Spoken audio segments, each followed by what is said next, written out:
Добар ден на сите присутни, посебно на вас медиумите. Денеска сте растрчани, секако многу голема агенда имаат оние нашите од спортивната провиненција политичка. Ева, почитувани, со овој прес сакаме да ги информираме граѓаните на Кочани дека Груевски денес е овде. А со тоа, некои да ги израдуваме, а некои да ги разочараме. Затоа, зашто Груевски по кој знае кој пат денес се трансформираше во три лица. Во два министра, Пешевски и Кралев, и во пратеникот Ѓорчев. Значи тој е тука, ама ние него не го гледаме. Исто како во изминатите 7 години. Него сака тој Кочани и затоа не доаѓа овде.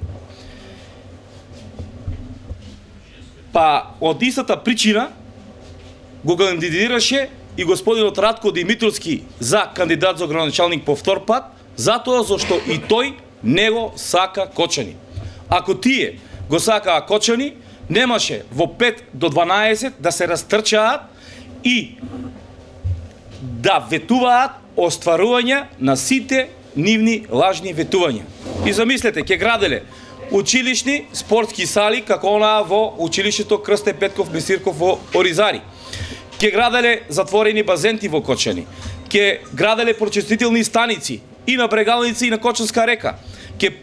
Еве, денес веќе и пуштаат технички не примена училишна спортска сала. Или пуштаат детски игралишта од 30 метри квадратни.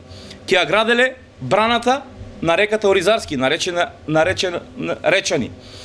И замислете, велат дека ќе ги асфалтирале не само по населените горни села Лешки, Рајчени, Полаки, Пресека, туку и сите улици во населените места, како што се Крум Вранински, Ѓорче Петров, 13-та македонска бригада, Димитрije Лазаров, улици во Оризари и кај ли уште не. Ама, по трет пат, кочанчани нема да бидат изманипулирани. Тие добро ја знаат приказката за волкот. И добро знаат дека секој оној кој живее на овие неасфалтирани улици сите овие 7 години наназад, а носи број големина на чевлите со број 42, дека во наредните година или две ќе газат по асфалт, затоа зашто кандидатот со реден број 42, а тоа сум јас, и советничката листа со реден број 42, а тоа сме еве сите ние, тој сон ќе им го оствариме. И не само тој сон, оваа коалиција Сојуз за Зеленита, со мене како градоначалник, ќе ги исполниме сите прикажани проекти во нашата изборна програма. Ви благодарам.